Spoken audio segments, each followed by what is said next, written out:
Mäňe salam, gowmaya daýlaňyz, inşallah gowdur. Şu wagt Taýlanda barýan. Langkawi gitjekdim. Malaziýanyň Langkawi adasyna gitjekdim. Ýöne birden pikirimi ýetdim sebäbi Langkawi men gitmek isleýän ýerlenme zadyma jemi $70, $100 zat çykýar. Gymmadrak geldi. Taý gitmek islemedim. O taýda sowjak pulumy zat Taýlandda sowmak isledim. Onun üçin gönümel Taýlanda geçip barýan. Malaziýada meýletinçi bolup işledim. Öňkü videolarymdan bilýänsiňiz. 20 gün galdım. Bir sahypany ýapdyk. Indi täze sahyplaşdym. İnşallah problemsiz Taýlanda bararym. Taýland barady şu wagt hiç pikirim ýok diňe bilýän zadym. Adadan beýleki tarapyna zat bilen geçmek, feribot bilen geçip ondan soň trene minmek, ondan soň ýygyny bilemek. Biram e-vizam var. E-viza tapşyrypdym, o çykypdy. Başga da şu wagtlyk bilýän zadym ýok. İnşallah zatda giriş kapysyna gümrükde problem etmezler. Problem etseler hemmemiz bile göreriz. Aýdyp geçecek, görkezjek.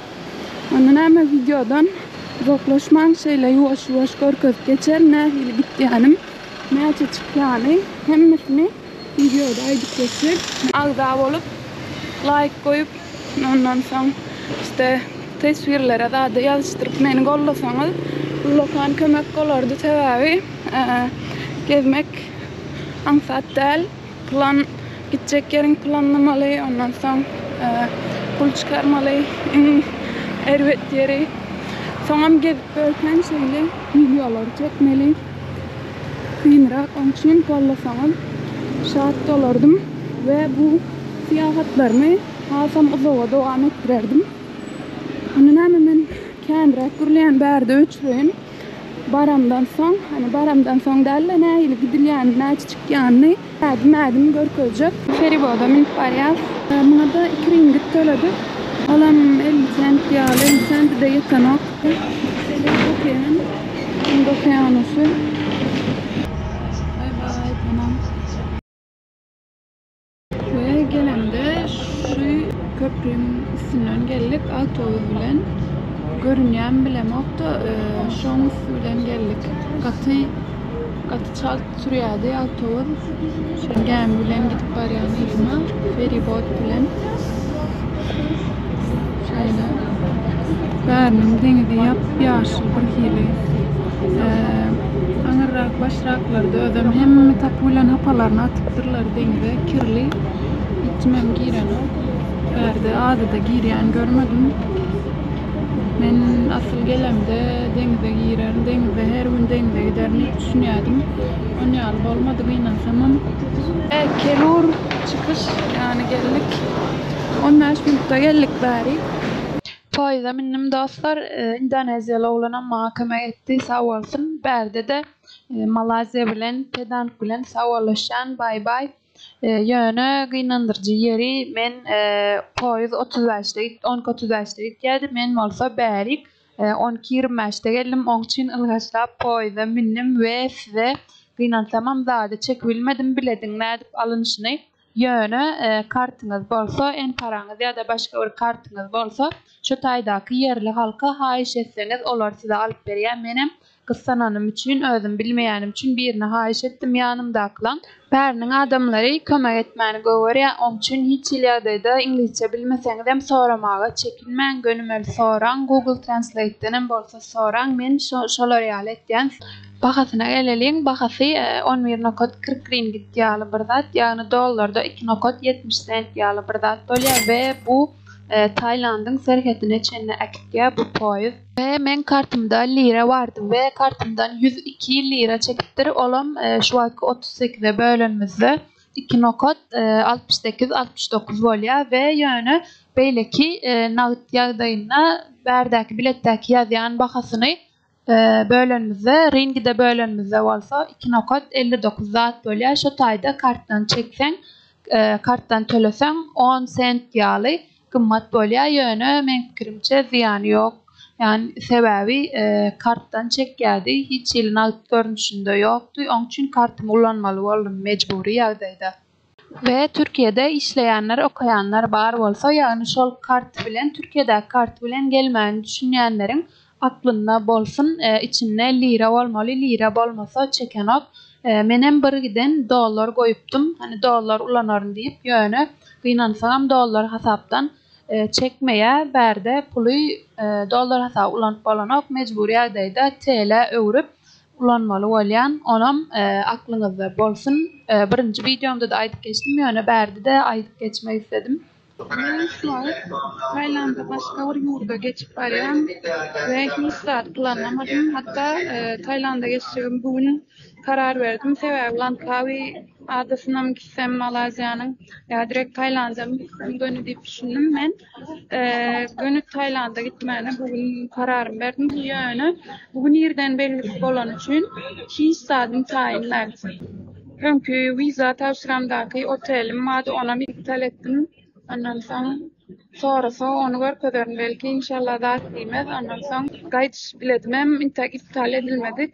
Yani onu görkederim. Yani hiç il otelim dadım, hiç saatim nerede kalacağım dadım tayinler. Şu tayip varayın gümrük padant besar, gümrükten geçeyin. Ondan sonra ben istemederim diye otururum. Hani kalacak yerim sonrası da önkuşol vizada ulananmy görkezerm. Eger geçsem geçenimden son görürüm ya Phuket geçsek ya da şu taýda oteller, biletler bar bolsa şu taýyna galarym bir bilema. Şu wagtça birinji planım Tayland'a girmek. İnternetim ýokdy, sebebi dynypdy bir hepdimden internetim boşalmasam bäriniň dadyny almak istemedim kötüler. Bir küçük gün için, yani bir gün için ansam şutaydı internet verdi tavarsın şeydi illa günler geçip barýar. Çıkışta da şöyle basıp geçeceğiz. Şu wagt zada neme allyk, hatyaýy, bilet allyk, şolary aly. 10.40'da gitýär, bahasam diňe 8 ringgit. Batı arzan. Dostum kömek sağ olsun Endonezya'dan. Love it. Thank you so much. Thank you. İstedi bilem oktum derdi. Kömek etti. Daha bilet alalıydı. Ne biledim? İsterdim önlerdi. Otura durlar. Zaten poizman düşen yerinde bir 2 minut yalı, 3 minut yalı yürüyen. Ondan sonra biledim alyan. Hatyay'dan sonra Phuket'e şeylere. Olan 1 saat sürüyor. Şöyle yani. Ondan sonra Phuket'de Hatyay'dan sonra almamışlar. Yani dönüp Phuket'e alacak olsam bunu düşünen ekanım. Çünkü Hatyay'ı alıp ondan sonra Phuket'e. Nahar aldım. Verdi. Ne mekan 12 şol vur baka yani rahat. Beyleki merkezlerden rahatlan azra eken. Yani şol vur baka. Ben kırmızı boğuy. Ve rahat birinci iradalı olamaceken. Ondan sonra başka şeyle burada atlar nerede? Your name Jade? Name Jade? Jazzy? My name Vicky. Vicky. Sorry. Vicky Indonezyalı ve şu an yani Nemede gavat geldik. O yüzden tavasını kömek etti. Hem beri geçen olan gittiğiniken ben gittiğin yerime gittiğiniken bile gittiğin internetin olanın ondan sonra bile dalmakta kömek ettirdim. Allah hem de kömek etti. Tavasını benim onunla naharmiyen sonra itibaren bay bay. Phuket nememi rezervasyonumu kalacak yerimin radını otel rezervasyonunu yaptım. 2 günlük yaptım. İnşallah yeterli olur. Problemle çıkarmadılar. Sebebi vizada ullanan radımı ivna kaytarttım, yani iptal ettim. Biz şu vaqt Padang Besar Border Gate, yani Tayland'a giriş kapısı. Men Padang Besar'dan girýän sebebi viza tavsiramda şu taýyny seçdim. Taýlapdym, onun için o yerden girmem gerek. Onun için hem o taýdan girýän. Men Penang adasyna galýardym. Ondan bäri gelmek üçin Padang Besar'a gelmek üçin aragat verdik. 2 nokot $69 verdim. Inni bu Kadant Besar'dan olsa Tayland'ın içine girmek yani bir şehirine gitmek için 8 ringgit verdim. 8 ringgit'in hem $2 da yeter yetmez. Yani $2 da yeter yetmez. Gatı arzan. Cemi Tayland'a men Malazya'dan Tayland'a $5 geçen. Yani $5 yurt değiştiren, ülke değiştiren şeyler go'u, gatı go'u. Eğer gelmek isteseniz hani planınız var olsa, bir maksadınız var olsa şeyler zadın üstü bilen geçseniz hem böyle yolun üstü bilen hem hükman uçmak değil. Şolar yani $5 zadı. Eğer Kuala Lumpur'dan geçecek olsam Kuala Lumpur'dan Penang men gelen yerime çendimin 45 ringgit ödedim. Olam şu $10 böyle $10 o yerik verdim cemi. Kuala Lumpur'dan men Tayland'a çenli $15 gelen $15 geçen yıl olan $15 paytahttan başka yere katılıyor.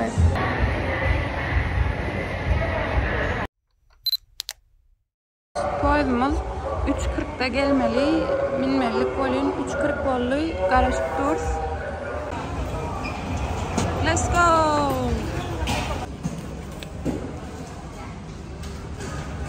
Şu an Malazya'nın çıkış kapısında. Kapısında doğru sekenik bilemem. Çıkışa var ya, görülün. Neme diyorlar, neme Suriye, neme Mehruvasya. Ben bari dine saat duruydu oturuyorum. Garasılyan yerim, vokzalım, kaydı oturuyorum oraya.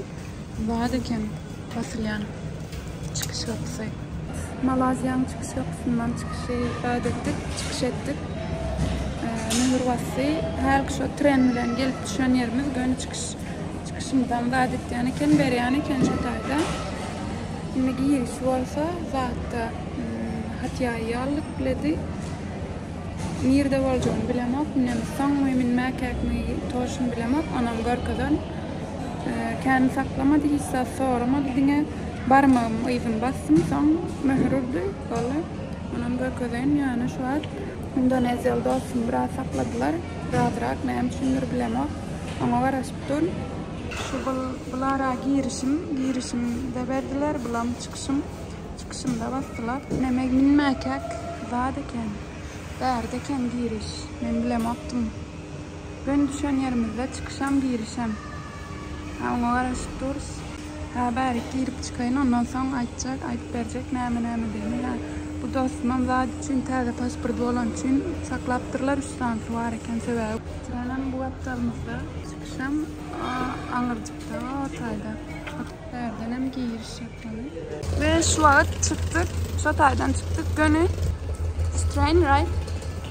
Oh, okay. Yes. Bu trenlere koyularım. Yazgatı köyüne görünüyor. Şu an Tayland'a geçiş yaptık. 41-45'ten kalan yani koyuları. Yani ventilatörcüklerine seret. We can choose whatever you want. I don't know. This maybe? Look. No, work. This work. No, I don't know. No? No. Why? Maybe it's broken. Okay. Broken good? No. No. Look. Work. Oh, work. Yes? Yeah. You want? Yeah. Yes. Ventilatör işleyenle gidelim. Ben ventilatörüne seret. Ve Tayland'a geçtik şu an.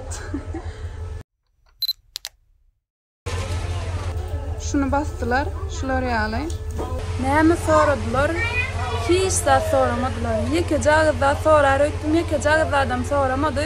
Pasportum verdim, biledim hem görmedi, hatta biledim hem gören yok. Ondan sonra e-vize çıkan e-vize zadım adı, pdf'im adı, telefonla.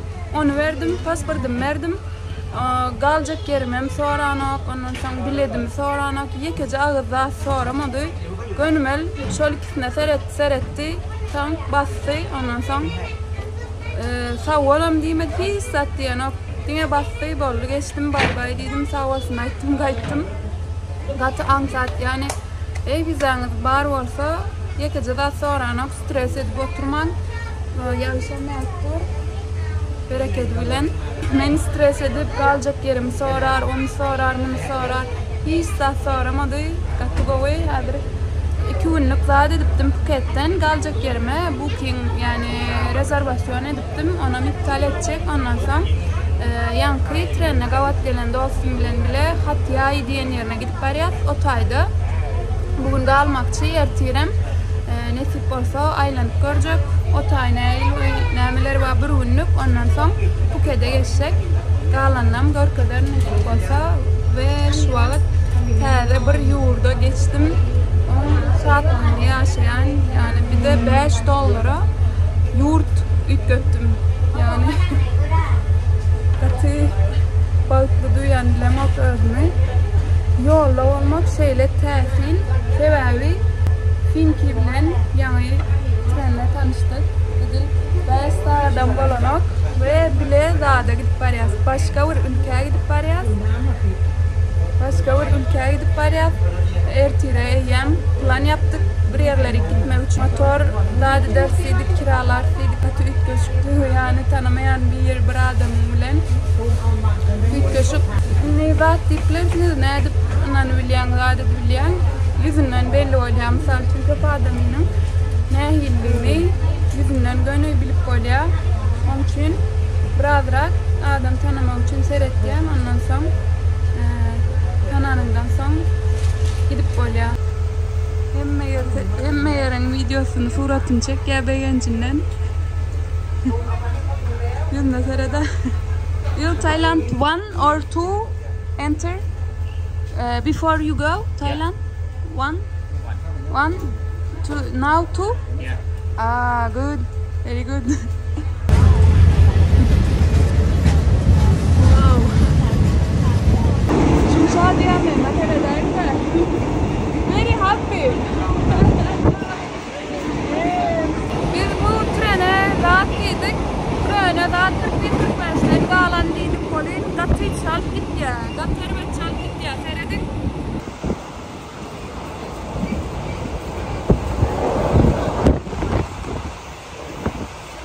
Vay be. Nasıldan şeyle köyüne görün ya. Yönü gatı çalıp gitti ya. Yaşına çıktı. Çek bolyan bolyn saçı uçup bir yerde duran ol.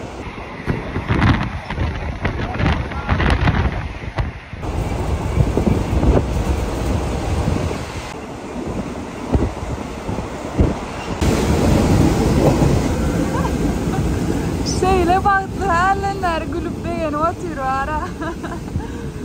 You're so happy. Yes. Benim oğlum şey bara halenler boş gülüp oturuyoruz beğencimizden. Yani katı bilmedim ilk gözüktüğü yani. İkinci yurdum gün orta günde var Asya'da. Yap yaşıl hemme yer. Katı ovadan.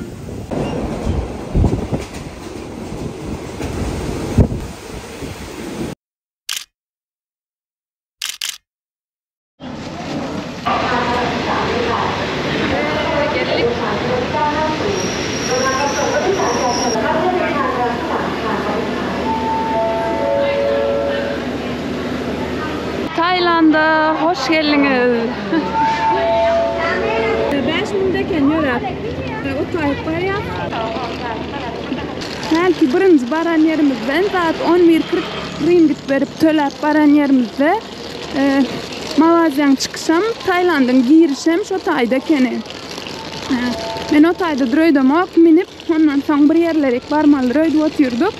Olen gönüme şu men Nemen poýdum. Gönüşe Kadan Besar radyna giriş çıkış kapısına erken eken şu taydanam gönüme hat ýaýy poýda biledallyk ikisinin jemi bahasy $5. Crazy diýär. Däldiräsin $5 ýurtda ütletýän başga ýurda geçýän.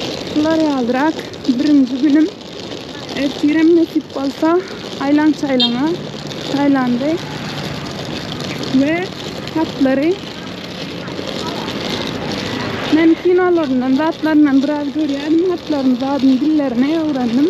Azajygam bolsa owadan sura çektirler diýwara. Şeýle. Suratyny alaýyn. Hatiyay. Finki goga vat geldim ana. Sebäbi bara hiç internetim yoktu. Ol bir hepdelik zat alıptır. Unlimited internet alıptır. Yani gutormayan internet alıptır bir hepdelik.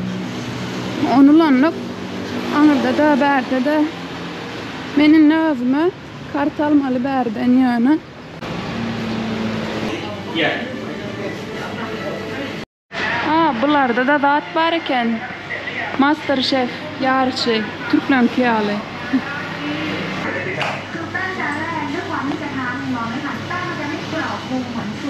Dildan ile şefim en baktı orada.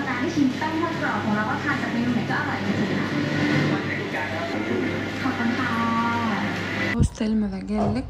Galyan yerim var koymayasın. 4 tane yataklı yer. Dine gıybar için karışık değil. Köp yerde karışık oluyor dediler Tayland'da. Yani o yeri dine gıybar için bariken. O diyen değil yani. Olacak. Bugün yani hiçim gelmedi. Dine men buram ştaydaki pişecek var. Olam yatık kalıptır. Bugün pişik bilen burada da galyas. Bärinin bir günlük bakasam 300 Tayland baktı. $9 o kımmat dığını düşünen men Tayland has arzandır ödüp düşündüm. Sebebi $9 bu yatak yani bär için, bu hostel için kımmat. Sebebi men oyanırdım pişigem. Yani men Malazya'da L'Oreal yere $5 gününe töleýärdim. Yani bilmedim men üçün gymmat geldi. Kilitlerem kilitcan tögülüpdür. Yani şu taýda zady ba işleýär. Ventilator. Yeah, pork. Pork? Pork.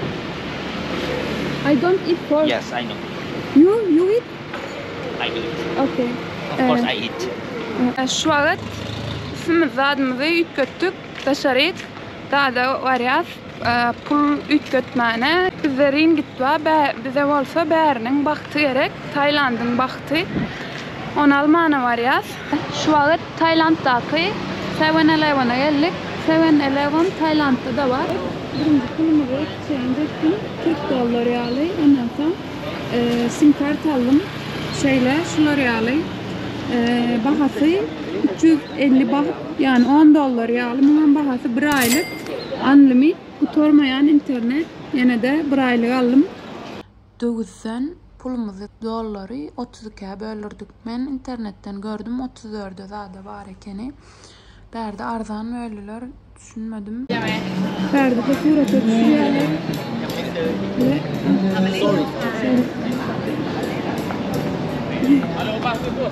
Şortlar da atlar.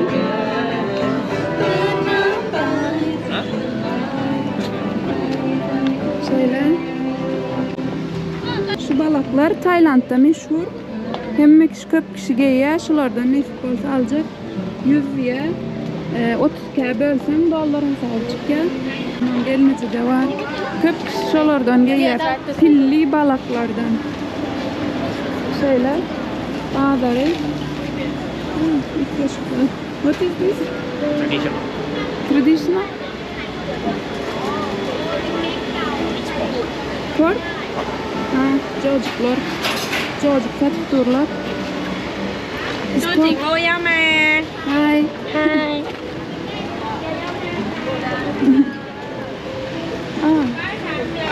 Pork? Okay. Porklar. Seafood. Yes.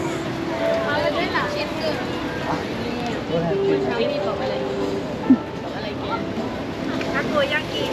Thank you. Bunlar küçücük.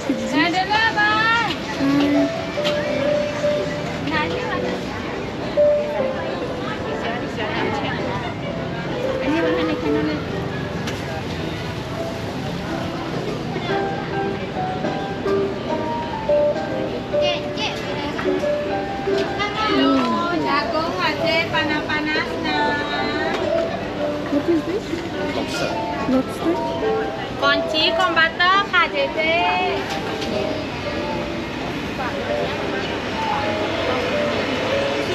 Thank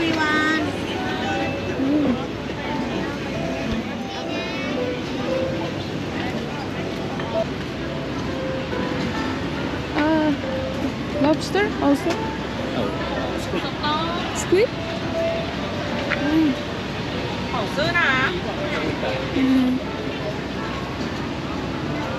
Bäri Tayland'ın Hatyai diyen yeri bärde musulmanlarım, Buddistlerem, böyle Hinduizmlerem var eken. It's a very traditional Thailand. Mango? Yeah. How much? 60.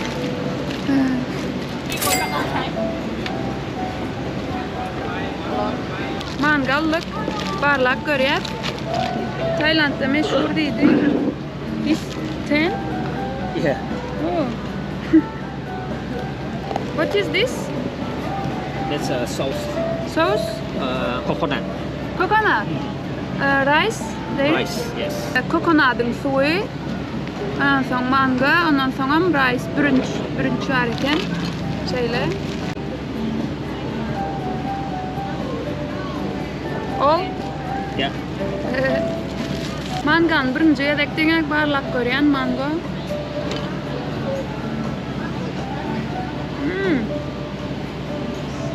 First time I yes.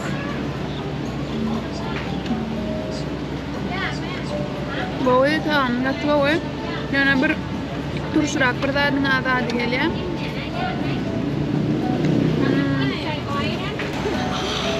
Şöyle balıklı gelenlerden meğer gülüyor, yüzü gülüyor.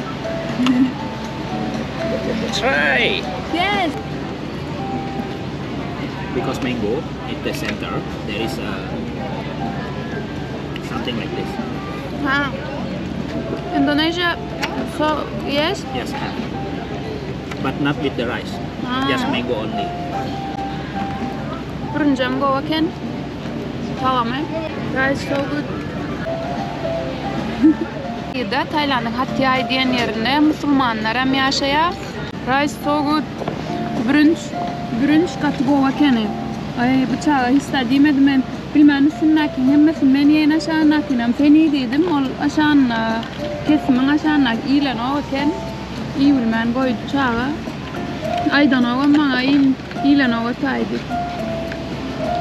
İp olan sana ihtiyar.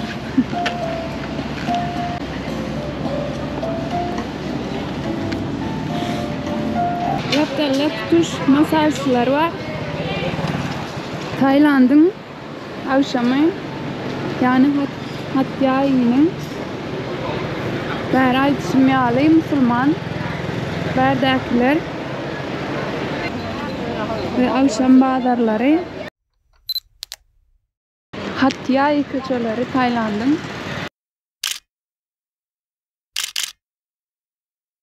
ve şöryali filmleri men kellemdeki türlerden hem karışık hem de bir girsen çıkıp olan o günlüğden görkeden bunları da karışık